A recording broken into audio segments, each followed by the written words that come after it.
मेरे पति विदेश में रहते थे। आधी रात को मेरे कमरे में बहुत डरावनी आवाज़ें आती थीं। मैंने डरकर यह बात अपनी सास को बताया तो उन्होंने कहा कि तुम अपनी नंद के कमरे में सो जाया करो। मैं अपनी नंद के कमरे में सो रही थी। आधी रात को मेरी नंद खिड़की से कूद गई। मैंने उसका पीछा किया तो उस खंडहर का नज़ारा देखकर मेरे कदमों तले ज़मीन खिसक गई, क्योंकि मेरी नंद किसी मर्द के साथ। मैं शहर की पढ़ी लिखी लड़की थी, लेकिन शहर की ज़िंदगी से मैं थक चुकी थी। मुझे गांव की ज़िंदगी अच्छी लगती थी। वैसे तो मैंने किसी से नहीं कहा था, लेकिन मैं दिल ही दिल में यही सोचती थी कि हे भगवान, मेरी शादी किसी बड़े से गांव के बहुत अमीर घराने में करना। मेरी शादी के लिए कई रिश्ते आ रहे थे, लेकिन मैं सब रिश्तों में कुछ न कुछ कमी निकाल कर मना कर देती थी। शायद भगवान ने मेरी प्रार्थना सुन लिया था। मेरे लिए गांव के अमीर घराने से रिश्ता आ गया। मैं बहुत खुश हो गई। मेरे पापा ने जाकर जांच पड़ताल किया तो वह रिश्ता काफ़ी अच्छा था। मैंने भी इस शादी के लिए हाँ कर दिया था, क्योंकि मैं गांव की ज़िंदगी जीने के लिए बहुत उत्साहित थी। मेरी शादी बहुत धूमधाम से हो गई। जब मैं ससुराल पहुंची, वहां मेरा गांव के रीति रिवाज से स्वागत हुआ। मेरी ससुराल से मैं, सास, नंद और मेरे पति थे। मेरे ससुराल का घर एक सुनसान जगह में था। यह एक बहुत बड़ी हवेली थी। मेरे पति बहुत अच्छे थे। वह मुझे बहुत प्यार करते थे। सुहाग रात में मैं अपने पति के साथ बहुत खुश थी। मुझे बचपन से ही भारी भरकम कपड़ों और गहनों का शौक़ था। जब से मेरी शादी हुई, मेरी यह सब पहनने की इच्छा भी पूरी हो गई। सुहाग रात में मेरे पति ने मुझे मुँह दिखाई में बहुत महंगी और भारी ज्वेलरी दिया, जो मुझे बहुत पसंद आई। मुझे यकीन नहीं हो रहा था। मेरे एक एक करके सारे सपने सच हो रहे थे। मैं खुद को बहुत खुशनसीब मान रही थी। शादी के पहले भी मेरी ज़िंदगी मज़े से थी और शादी के बाद भी मुझे सारी खुशियाँ मिल रही थीं। पता नहीं इन खुशियों के बीच मैं यह कैसे भूल गई कि ज़िंदगी में सुख दुख का जोड़ा होता है। मेरी शादी को 15 दिन कब बीत गए पता ही नहीं चला। मेरे पति ने मुझसे कहा कि मेरा काम पर जाने का समय हो गया है। तुम माँ और कविता के साथ घर पर अच्छे से रहो, अपना ख्याल रखना, और अगर कोई परेशानी हो तो तुरंत माँ को बता देना। अपने पति के जाने की बात सुनकर तो मेरा रो रो कर बुरा हाल हो गया था। मैं किसी भी कीमत पर उन्हें अकेले नहीं जाने देना चाहती थी। मैंने कहा, मैं भी आपके साथ चलूँगी। वह बोले, तुम वहाँ जाकर क्या करोगी? मैं तो काम करने चला जाऊँगा। तुम अकेली बोर हो जाओगी। मेरा काम करने में मन नहीं लगेगा, तुम्हारी चिंता सताएगी। इसीलिए मैं तुम्हें वहाँ नहीं ले जा सकता हूँ। अभी तुम माँ और कविता के साथ घर पर रहो। लोग क्या कहेंगे? अभी अभी शादी हुई है और तुरंत अपने साथ लेकर चला गया है। तुम्हें अपनी ना सही मेरी इज़्ज़त का ख्याल रखना चाहिए। जब वह मुझे अपने साथ ले जाने के लिए तैयार नहीं हुए तो मैंने कहा, आपको बाहर काम करने की क्या ज़रूरत है? सब कुछ तो है आपके पास, किस चीज़ की कमी है? मेरे पति ने कहा, सब कुछ है, लेकिन अगर मैं बैठे बैठे खाऊंगा तो एक दिन यह सब खत्म हो जाएगा। फिर हमारी आने वाली पीढ़ियाँ कंगाल हो जाएंगी। वह लोग क्या करेंगे? आगे बढ़ने के लिए काम करना ज़रूरी है। जो भी मेरे पास है मैं उसे बढ़ाना चाहता हूँ। मुझे उनकी सोच अच्छी लगी। उन्हें काम करने तो जाना ही था, इसलिए अब मैं और ज़्यादा नहीं रोक सकती थी। मैं अपने बुझे मन के साथ वहाँ से चली गई। मेरे पति ने जाने की तैयारी कर लिया। मैं तो पूरी रात उनसे छुप छुप कर रोती रही। ऐसा महसूस हो रहा था कि कोई बहुत बड़ी चीज़ है जो मुझसे दूर जा रही है। मेरा कुछ खो गया है, लेकिन अपने पति के सामने मैंने अपनी आँखों में एक भी आंसू नहीं आने दिया। मेरे पति दूसरे दिन चले गए। मैं घर में अपनी सास और नंद कविता के साथ रहने लगी। इतनी बड़ी हवेली में सिर्फ हम 3 लोग ही थे। एक कमरे से दूसरे कमरे में जाने के लिए थोड़ा चलकर जाना पड़ता था। मैं रात में खाना खाकर अपने कमरे में सोने चली गई। जैसे ही मैं गहरी नींद में पहुंची, बहुत तेज़ तेज़ आवाज़ों से मेरी नींद खुल गई। बहुत अजीब अजीब सी डरावनी आवाज़ें आ रही थीं। मुझे डर लग रहा था। मैं सोने की कोशिश कर रही थी, लेकिन सो नहीं पा रही थी। कुछ देर बाद वह आवाज़ें आना बंद हो गईं और मैं सो गई। जब मैं सुबह उठी तो बहुत डरी हुई थी। मैंने अपनी सास से उन आवाज़ों के बारे में पूछा तो वह बोली, बहू, हमारी हवेली के पीछे एक खंडहर है, वहाँ पर कब्रिस्तान बना हुआ है। यह आवाज़ें वहीं से आती हैं। सासू माँ की बातें सुनकर मैं और ज़्यादा डर गई। वैसे तो मैं पढ़ी लिखी थी, इन सब चीज़ों पर यकीन नहीं करती थी, लेकिन मुझे उन आवाज़ों से डर लगता था। मेरी सास ने कहा, बहू, अगर तुझे ज़्यादा डर लगता है तो आज रात से तू अपनी नंद कविता के साथ उसके कमरे में सो जाना। मैंने कहा, जी माँ जी, मैं कविता के साथ सो जाऊंगी। रात को खाना खाने के बाद कविता अपने कमरे में आ गई। मैंने रसोई का सारा काम खत्म किया। जब अपने कमरे में पहुंची तो मुझे याद आया, माँ जी ने कहा था कि आज रात से कविता के पास सो जाया करना। मैं कविता के कमरे में जा रही थी। मेरे मन में एक डर सा बैठ गया था। मेरे कमरे से कविता का कमरा थोड़ा दूर है। मैं डरते डरते वहाँ पहुँच गई। मैंने कविता का दरवाज़ा बहुत खटखटाया, लेकिन उसने दरवाज़ा नहीं खोला। मैं थक कर वहीं बैठ गई। वही आवाज़ें फिर से आ रही थीं। मुझे डर लग रहा था, लेकिन मुझे सहारा था कि कविता अंदर है, इसलिए मैं अपने कमरे में नहीं गई। जब सुबह हो गई तो मेरी आँख खुल गई। मैं कविता के कमरे के बाहर बैठे बैठे ही सो गई थी। कविता ने दरवाज़ा खोला, मुझसे कहा, भाभी, तुम यहाँ दरवाजे के बाहर इस तरह क्यों बैठी हो? मैंने कविता को सारी बात बताई। कविता, जो रात को अजीब अजीब आवाज़ें आती हैं, मैं उनसे बहुत डरती हूँ। माँ जी ने कहा था कि आपके साथ सो जाऊँ। मैं इसीलिए आई थी, लेकिन आपने दरवाज़ा नहीं खोला। कविता ने मुझसे माफ़ी मांगते हुए कहा, भाभी, मुझे माफ़ करना, मैं शायद गहरी नींद में सो गई थी, इसलिए आपकी आवाज़ सुनाई नहीं दी होगी। वह बोली, भाभी, आज रात को आप मेरे साथ सो जाना। वैसे इन सब आवाज़ों से डरने की ज़रूरत नहीं है, फिर भी अगर डर लगता है तो आप आ सकती हैं। आज रात को जब मैं कविता के कमरे में जा रही थी तो कविता ने दरवाज़ा खोला। उसने कहा, भाभी, चलो कुछ देर तक बातें करते हैं। दिन में मैं कॉलेज चली जाती हूँ, आपके साथ बैठने का मौका नहीं मिलता है। हम दोनों काफ़ी रात तक बातें करते रहे। मुझे नींद आने लगी। मैंने कहा, कविता, लाइट बंद कर दो, मैं सोने जा रही हूँ। तुम्हें भी कल कॉलेज जाना है, इसलिए समय से सो जाओ। उसने कहा, भाभी, पूरी रात आप यहाँ नहीं सो सकती हैं। मैंने आश्चर्य से पूछा, लेकिन क्यों कविता, मैं पूरी रात यहाँ क्यों नहीं सो सकती हूँ? वह बोली, भाभी, मेरे एग्ज़ाम का समय नज़दीक आ रहा है। मैं पूरी रात लाइट जलाकर पढ़ती हूँ। आप अपने कमरे में सो जाओ। मैंने कहा, नहीं कविता, मैं तुम्हारे कमरे में ही सोऊंगी। मुझे अकेले डर लगता है। तुम लाइट जलाकर रखना, मुझे कोई परेशानी नहीं है, मैं सो जाऊंगी। उसने कहा, नहीं भाभी, तुम्हें कुछ समझ नहीं आता है।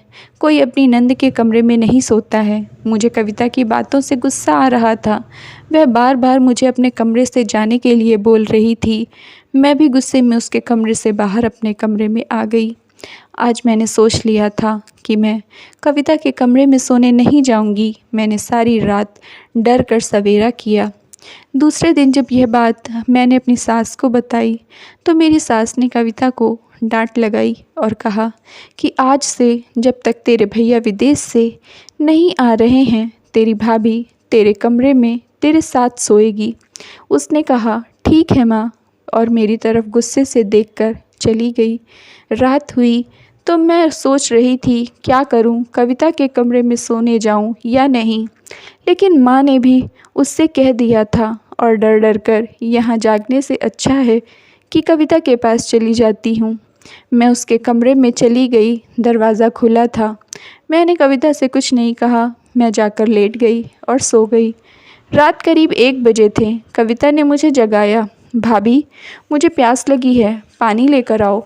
मैं नींद में थी। गुस्सा तो आ रहा था कि कहाँ से इसके पास सो गई, लेकिन मजबूरी ना होती तो मैं इसके साथ नहीं सोती।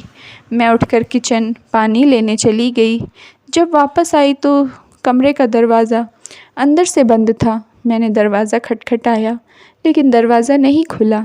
वही डरावनी आवाज़ें आने लगी। मैं डरकर अपने कमरे की ओर भागते हुए चली गई। दरवाज़ा खोलकर अच्छे से अंदर देखा, कोई है तो नहीं। फिर दरवाज़ा बंद करके लेट गई। उन आवाज़ों की वजह से मैं बहुत डर रही थी। दूसरे दिन कविता से मैंने कहा कि तुमने मुझे रात को पानी लेने के लिए भेज दिया था। वह बीच में ही बोल पड़ी, हाँ भाभी, तुम पानी लेकर फिर कमरे में नहीं आई। मैं रात भर तुम्हारा इंतज़ार करती रही। मुझे गुस्सा आया और मन ही मन सोचा, कितना झूठ बोलती है। इसने रात में दरवाज़ा बंद कर लिया था।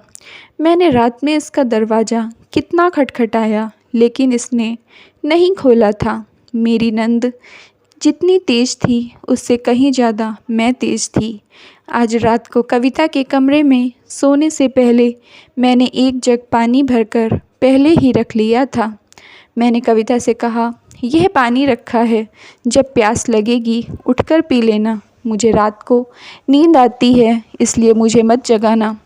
यह कहकर मैं सोने लगी। आज फिर आधी रात में कविता मुझे जगाने लगी। मैंने सोचा कि अब तो पानी भी रखा है, फिर यह मुझे क्यों जगा रही है। उसने बहुत बुलाया, हिलाया डुलाया, लेकिन मैं सोने का नाटक किए लेटी थी। मैं अपनी जगह से हिली नहीं। जब उसे पूरा यकीन हो गया कि मैं बहुत गहरी नींद में सो रही हूँ, नहीं उठूँगी, तब वह अपने बिस्तर से उठी। उसके बाद जो उसने किया, उससे तो मेरे पैरों तले ज़मीन खिसक गई। इस लड़की को तो अपनी और अपने घर की इज़्ज़त मान मर्यादा की बिल्कुल परवाह नहीं है। उसने उठकर अलमारी खोली, उसमें से एक पोटली निकाली। उस पोटली को लेकर खिड़की के पास गई, खिड़की खोली और वहाँ से कूद गई। मेरी नंद कितनी हिम्मती थी, मैं यह देखकर दंग रह गई। वह आधी रात को कहाँ जा रही है। पहले सोचा कि अपनी सास को बता दूं, लेकिन जब तक मैं अपनी सास को बताने जाती तब तक कविता पता नहीं कहाँ निकल जाती। इसलिए मैंने चुपके से उसका पीछा किया। मैं देखना चाहती थी कि वह कहाँ अपनी इज़्ज़त नीलाम करवाने जा रही है। अपनी नंद की तरह मैंने भी उस खिड़की से बाहर छलांग लगा दी। खिड़की ज़्यादा ऊंचाई पर नहीं थी, इसलिए मैं भी उसे आसानी से कूद गई। यह खिड़की हमारे घर के पीछे थी। डर के मारे मेरी हालत ख़राब हो रही थी, लेकिन आगे मेरी नंद जा रही थी। उसकी दिलेरी देखकर मुझ में भी थोड़ी हिम्मत आ गई कि मैं अकेली नहीं। मेरी दिलेर नंद कविता तो आगे आगे जा रही है, लेकिन वह ऐसे कारनामे कर रही थी कि मैं बहुत घबराने लगी। वह उस खंडहर की तरफ बढ़ रही थी जहाँ कब्रिस्तान था। मैं बहुत डर गई। घबराहट की वजह से मैं आगे नहीं जा पाई। यही सब देखकर मेरे पसीने छूटने लगे। मैं उल्टे पांव वापस आ गई, खिड़की से अंदर घुसी। मैंने खिड़की को अंदर से लॉक कर लिया।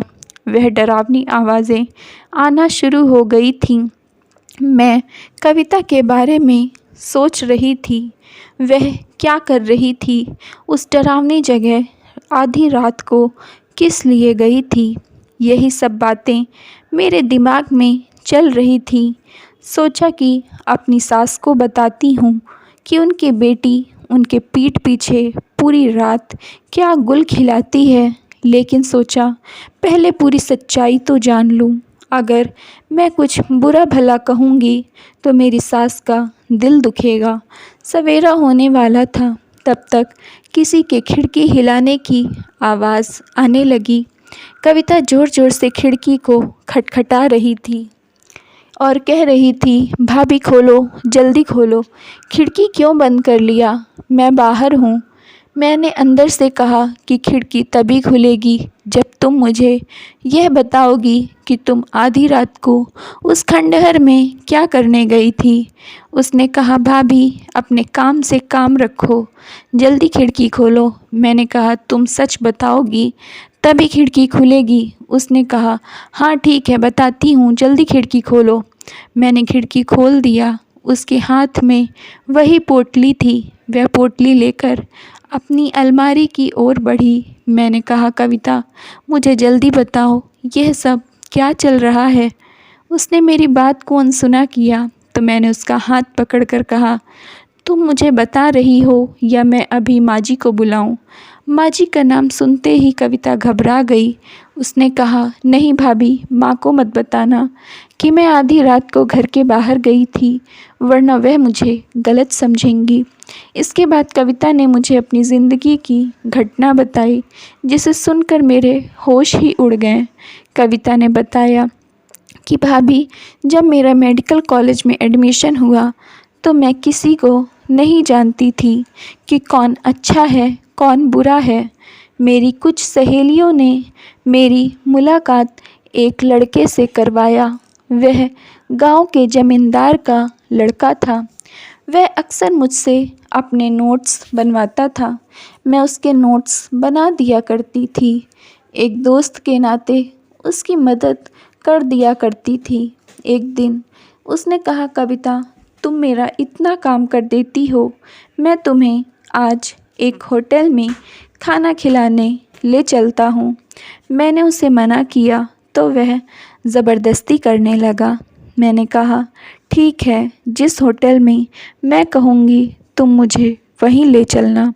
वह बोला, ठीक है। मैंने जानबूझकर एक बहुत बड़े और भीड़ भाड़ वाले होटल में उसे अगले दिन आने को कहा, क्योंकि अगर उसकी नीयत में खोट होगा तो वह वहाँ नहीं जाएगा। लेकिन वह अगले दिन वहाँ उस होटल में आने के लिए तैयार हो गया।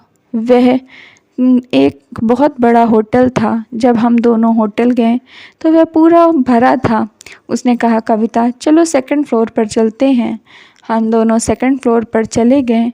वह पूरा खाली था। जमींदार के लड़के ने उसे पूरा बुक कर लिया था। उसके इरादे मैं समझ गई।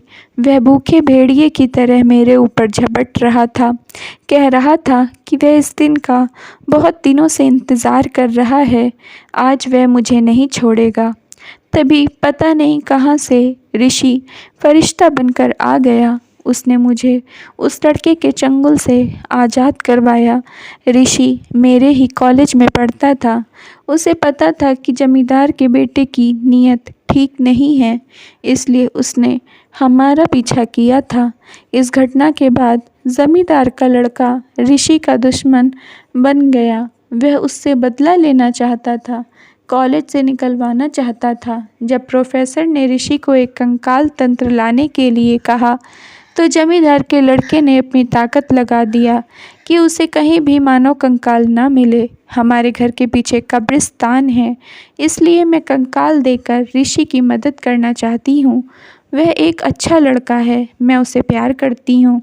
उसने अपनी पोटली दिखाई जिसमें कंकाल और मिट्टी खोदने के लिए खुरपी थी। उसने बताया कि रात में सुनसान इलाके में मिट्टी खोदने की आवाज़ आपको आती थी, जिससे आप डर जाती थीं। उसने कहा, आज से आपको यह आवाज़ें नहीं सुनाई देंगी, क्योंकि मेरा काम हो गया। मैं रोज़ थोड़ी मिट्टी खोदती थी, क्योंकि एक दिन में काम पूरा करना मेरे बस की बात नहीं थी। उसने वह कंकाल ऋषि को दे दिया, जिससे उसकी मदद हो गई। जब मेरे पति विदेश से घर आ गए तो मैंने उन्हें कविता और ऋषि के बारे में सब कुछ बता दिया। जब उन लोगों का कॉलेज ख़त्म हो गया तो हमने उन दोनों की शादी कर दिया, क्योंकि ऋषि एक सज्जन लड़का था। Thank you friends. अगर आप लोगों को स्टोरी पसंद आई हो तो प्लीज़ लाइक कर दीजिए और चैनल को सब्सक्राइब कर दीजिए।